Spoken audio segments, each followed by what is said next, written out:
জুলাই ঐক্যের আগামী দিনের কর্মসূচি শহরের এবং দেশের গুরুত্বপূর্ণ পয়েন্ট অবস্থান এবং টহল কর্মসূচি।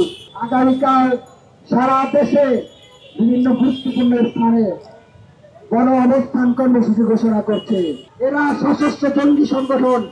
আপনারা দেখেছেন কোনেলে জুলাইয়ে প্রকাশ্যে অস্ত্র উঁচিয়ে গুলি করেছে। এটি সশস্ত্র জঙ্গি সংগঠন। আইএসএস এর আরেকটা শাখা ছাড়া আর কিছুই হতে পারে না। এটি ইসরায়েলের আরেকটা শাখা ছাড়া আর কিছুই হতে পারে না। সুতরাং এদের কোনো ধরনের রাজনৈতিক, সামাজিক, সাংস্কৃতিক অধিকার থাকার সুযোগ নাই। যেখানেই লিড পাবেন সেখানে লিড সবাই করে তাদেরকে ঠেলে দিতে হবে। আজকে এখান থেকে জুলাইয়ের পক্ষ থেকে দেশবাসীর প্রতি আমরা আহ্বান জানাচ্ছি, আগামীকাল খুনি হাসিনার রায়ের তারিখ ঘোষণা হবে। সেটাকে টার্গেট রেখে এই জঙ্গি লোক বাংলাদেশকে অস্থিতিশীল করার পায়তারা করছে। আমরা জুলাইয়ের পক্ষ থেকে আগামীকাল সারা দেশে বিভিন্ন গুরুত্বপূর্ণ স্থানে গণ অবস্থান কর্মসূচি ঘোষণা করছে।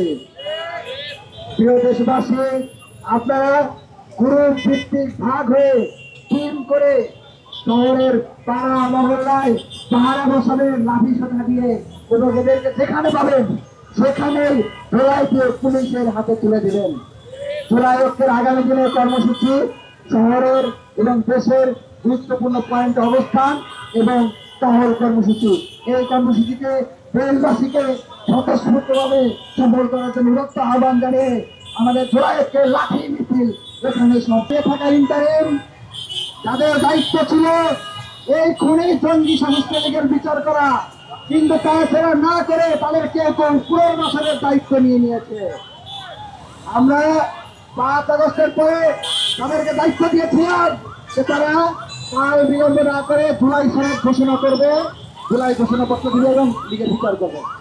কিন্তু তারা সেটি না করে কাল বাহানা করার মাধ্যমে একের পর এক জুলাই সনদকে রুখে দিতে নানা ধরনের চক্রান্ত করে গিয়েছে।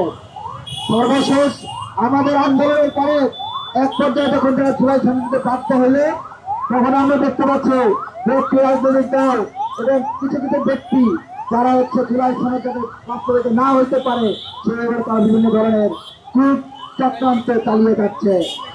আমরা হুঁশিয়ারি করে বলতে চাই, জুলাই সনদ ছাড়া বাংলাদেশে কোনো নির্বাচন হবে না, হবে না, হবে না। বাংলাদেশে যদি কোনো নির্বাচন হয় সেটাকে জুলাই সনদের ভিত্তিতেই হতে হবে। এছাড়া ওই মোদি দিল্লির 72-এর সংবিধান বাংলাদেশের জনগণ মানে না, মানে না, মানে না।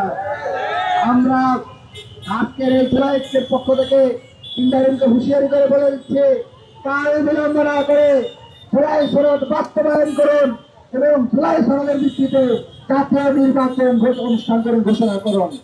পাশাপাশি আমরা দেখতে পাচ্ছি যে সকল পুলিশ লীগের অফিসাররা, র্যাবের অফিসাররা যারা উর্দি খুলে লীগের উর্দি পরে গত 15-16 বছর ধরে আমাদের উপর গুলি চালিয়েছে, তাদেরকে এই সরকার এখনো বহাল তবিয়তে রাখছে এবং তাদের শত্রু ছায় এই খনিলে রাত 12টার পরে, রাত 3টার পরে তাহাজ্জুদের সভা মিছিল করার মতো দুঃসাহস দেখায়।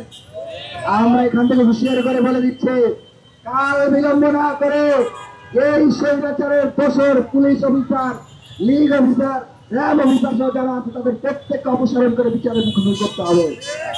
আমরা অত্যন্ত দুঃখ লাগে আমরা যখন দেখি যে আমাদের কোন উপদেষ্টা বলেন, আপনারা জানেন সাতক্ষীরাতে 13-14 সালে নাজমুল হাসান তৎকালীন ডিসি, বুলডোজার নাজমুল তাকে বলা হয়, সে বিএনপি জামাতে শুধুমাত্র বিরোধী মত হওয়ার কারণে তাদের বুলডোজার দিয়ে তাদের বাড়ি ঘর রাস্তা প্রতিষ্ঠান ঘুরিয়ে দিতে, সেই নাজমুল হাসানকে আশ্রয় দিয়ে রাখছে সৈয়দারে দোয়ানা হাসান।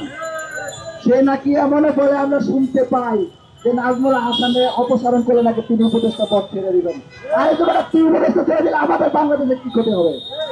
তোর মতো মানুষ যদি উপদেষ্টা পদ ছেড়ে দেয় এবং 2-4টা ফেসবাক মুক্ত হয় তাহলে বাংলাদেশ আরো ভালো চলবে।